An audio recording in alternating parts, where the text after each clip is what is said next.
இரத்தத்தினுடைய சர்க்கரை அளவு எதனால் கூடுதுன்னா, அந்த சர்க்கரையை கட்டுப்படுத்தக்கூடிய இன்சுலின் வந்து கணையத்திலேருந்து சுரக்காதனால கூடுது.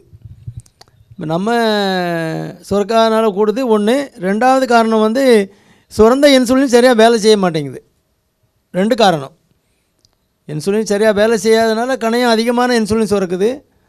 அதுக்கப்புறம் களைப்படைஞ்சு குறைஞ்ச இன்சுலினுக்கு போகும்போது சர்க்கரை அளவு கூட ஆரம்பிச்சிருது.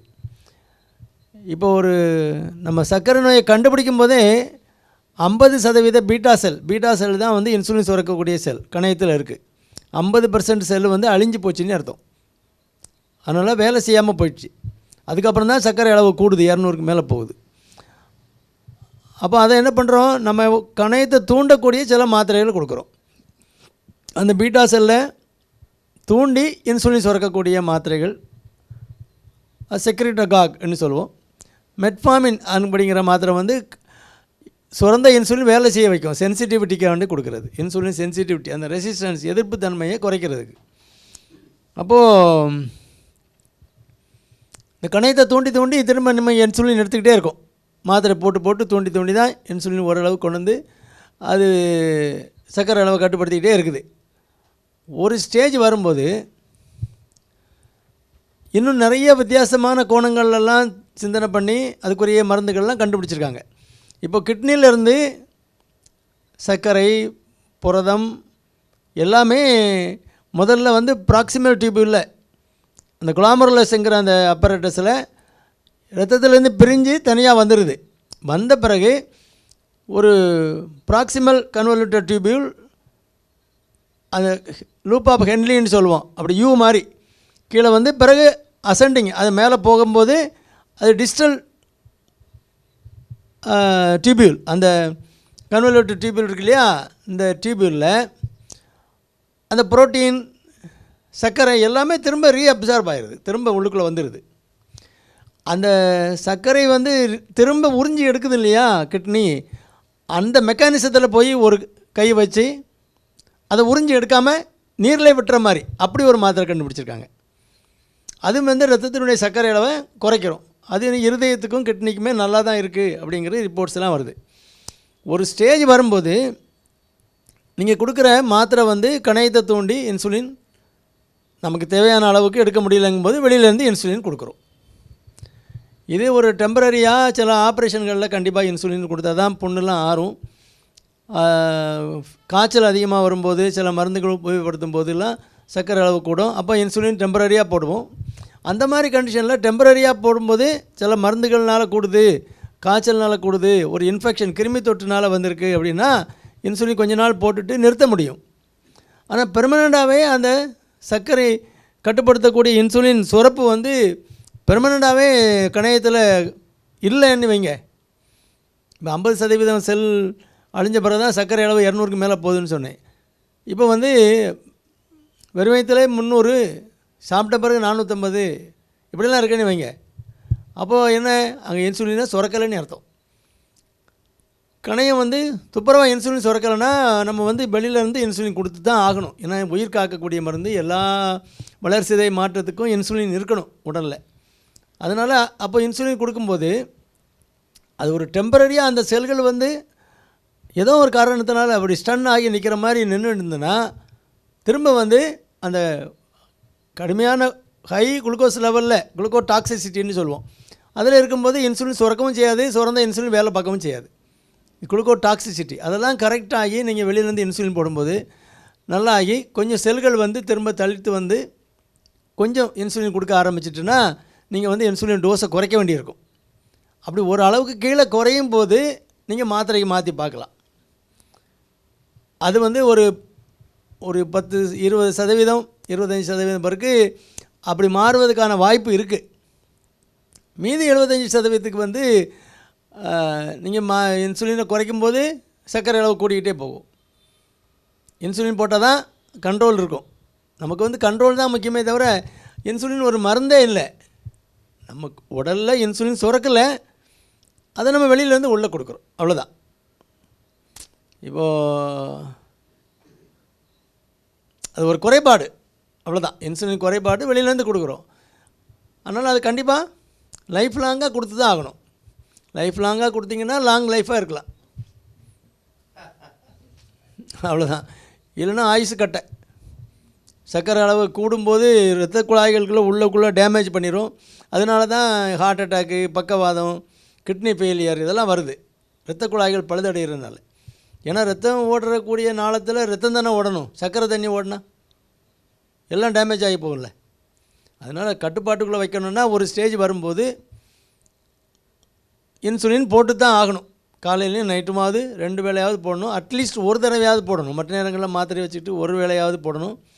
அது லாங் ஆக்டிங் இன்சுலின் இருக்குது, 24 மணி நேரம் வேலை செய்யக்கூடிய இன்சுலின் இருக்குது. அதை காலையில் போட்டுக்கிட்டு, இல்லைனா ஒரு பிரின்சிபல் மீல், முக்கியமாக நம்ம எப்போ அதிகமாக சாப்பிட்றோமோ அந்த நேரத்தில் இன்சுலின் சேர்த்து போட்டுக்கிட்டு, மற்ற நேரங்களில் மாத்திரையில் போட்டாலும் கண்ட்ரோல் ஆகிடும். சிலருக்கு 2 வேளை இன்சுலின் போட வேண்டியிருக்கும். அப்போ வேஸ்ட்டாக மாத்திரைகளை போட்டு நிறைய சாப்பிட வேண்டாம். ஒரு சில மாத்திரைகளை மட்டும் வச்சுட்டு மற்ற மாத்திரைலாம் நிறுத்திடலாம். அது கண்டிப்பாக சர்க்கரை கட்டுப்பாட்டுக்குள்ளே வரணுன்னா ஒரு ஸ்டேஜ் வரும்போது இன்சுலின் போட்டு தான் ஆகணும். அதனால தான் அது பேர் டைப் 2 டயபெட்டிஸ்னு வச்சாங்க. முதல்ல வந்து இன்சுலின் டிபெண்ட் டயபெட்டிஸுங்கிறது டைப் 1. அது வாழ்நாள் முழுசும் முதல்ல இருந்தே கடைசி வரைக்கும் இன்சுலின் தான் போட்டாகணும். அவங்க இன்சுலின் சுரக்கக்கூடிய செல்கள்லாம் அழிஞ்சு போச்சு. இது குழந்தைகளுக்கு வர்றது. பெரியவங்களுக்கு வர்றதுன்னு சொன்னேன்ல, இன்சுலின் குறைபாடு அல்லது இன்சுலின் வேலை பார்க்கல, ரெண்டும் கம்பைண்டாக இருக்கும், ரெண்டும் சேர்ந்து இருக்கும். அப்போ இன்சுலின் குறைபாட்டை சரி பண்ணுறதுக்கு கணையத்தை தூண்டி சுரக்கக்கூடிய மருந்துகளை கொடுப்போம். அது ஒரு ஸ்டேஜ் வரும்போது அழிஞ்சு போச்சுது, செல்கள்லாம் ஒன்றும் வேலை செய்யலைன்னா நீங்கள் வந்து இன்சுலினுக்கு மாற வேண்டியிருக்கும். ஒரு காலகட்டத்தில் டைப் 2 அடல்ட்டு பெரியவங்களுக்கு வரக்கூடிய இன்சுலின்லாம், சர்க்கரை நோயெல்லாம் ஒரு வேளையாவது இன்சுலின் போட்டால் தான் கண்ட்ரோல் வரும். அதனால் அது இன்சுலின் ஒரு 25% ரிவர்ட் பேக் பண்ணலாம், திரும்ப ரிவர்ஸ் கியர் போட்டு பழைய ஸ்டேஜுக்கு வந்துடலாம். இன்னொரு 75% போட்டு தான் ஆகணும். இன்சுலின் போட்டால் தான் நல்லாயிருக்கும். இன்சுலின் வந்து ஒரு உயிர் காக்கும் மருந்து. அதனால் நீங்கள் அது போடுறத ஒரு லெவலுக்கு மேலே உங்கள் சுகர் லெவல் மேலே நிற்கிது அப்படின்னா வெயிட் பண்ண வேண்டியதில்லை.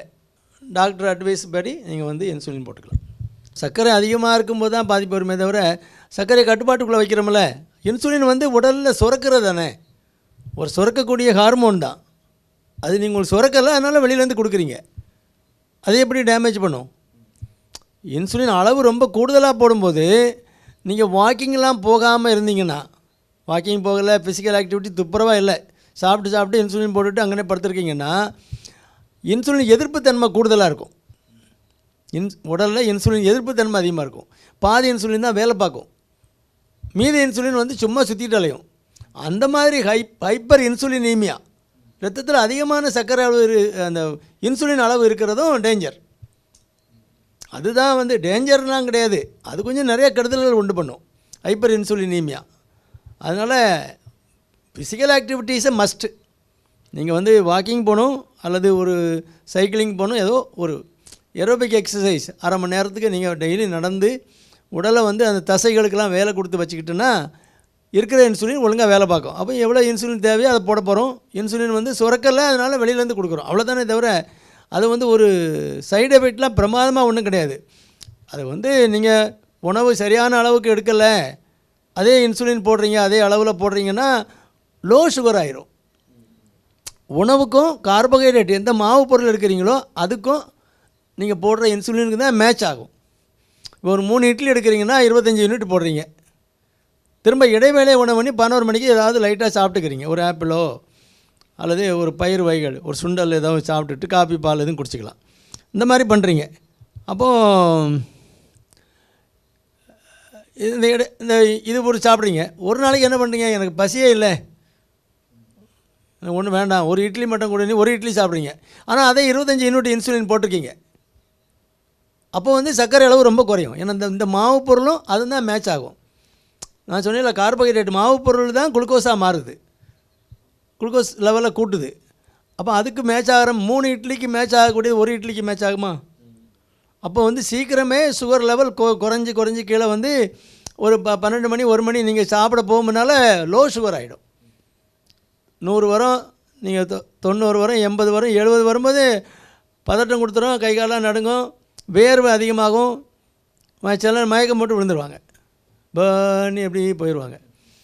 அப்போ அந்த நேரம் என்ன பண்ணலாம், வீட்டில் ஒரு 4 ஸ்பூன் குளுக்கோஸு தண்ணியில் போட்டோ அப்படியே வாய்க்குள்ளேயோ கான்ஷியஸாக இருந்தாங்கன்னா, அவங்க கூப்பிட்டா ரெஸ்பாண்ட் பண்ணுறாங்க அப்படின்னா நீங்கள் 4 ஸ்பூன் குளுக்கோஸ் கொடுத்தீங்கன்னா, ஏன்னா குளுக்கோஸை தான் ரைஸ் பண்ணணும்.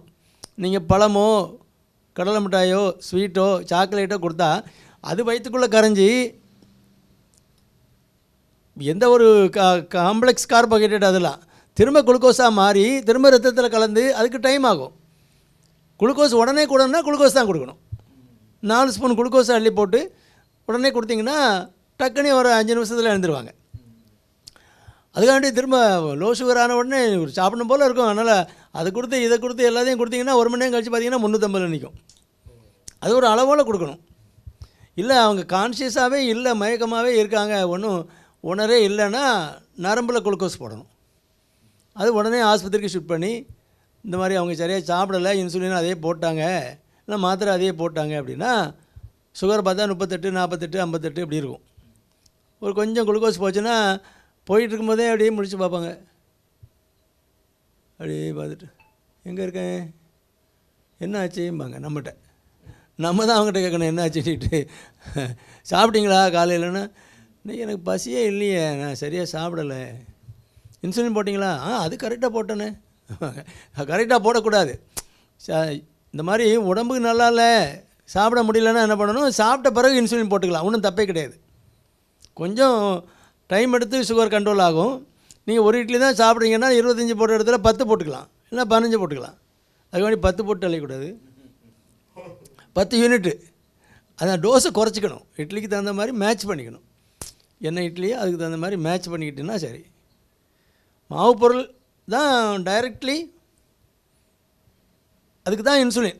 மாவு பொருளை இது பண்ணுறது தான். புரோட்டீனுக்கு தேவையில்லை, புரதச்சத்து கொழுப்பு சத்துக்கெல்லாம் இன்சுலின் தேவையில்லை. அதை வந்து அசிமிலேட் பண்ண உடலோடு சேர்த்துட்டு குளுக்கோஸ்க்கு மட்டும்தான் வேணும், அது மாவு பொருள் தான். அப்போ என்ன எவ்வளவு சாப்பிட்றாங்களோ அதுக்கு தகுந்த மாதிரி இன்சுலின் டோஸை பிந்தி கூட போட்டுக்கலாம். சோம்பு இல்லாதவங்களுக்கு அல்லது வாமிட் பண்ணிக்கிட்டே இருக்குது ஒன்றும் குடிக்கல வேணால் இன்சுலினே போடாதீங்க. ஒரு நாள் கெட்டு கூடி போனால் ஒன்றும் கெட்டு போகாது. மானிட்டர் பண்ணுங்கள், குளுக்கோமீட்டர் இருந்தால் வீட்டில் மானிட்டர் பண்ணி பார்த்துட்டு ரொம்ப கூட இருந்தால் குறைஞ்ச டோஸாக போடுங்க. ஒன்றும் சாப்பிடலை வாமிட்டிங் இருக்குன்னா, வாமிட்டிங் இருந்தால் ஹாஸ்பிட்டலில் சேர்த்து ட்ரிப்பு போடணும். குளுக்கோஸ் போட்டு வாமிட்டிங்கை கண்ட்ரோல் பண்ணுற மாதிரி மருந்துகள்லாம் போட்டால் தான் பிறகு திரும்ப அவங்க வந்து நார்மலுக்கு வருவாங்க.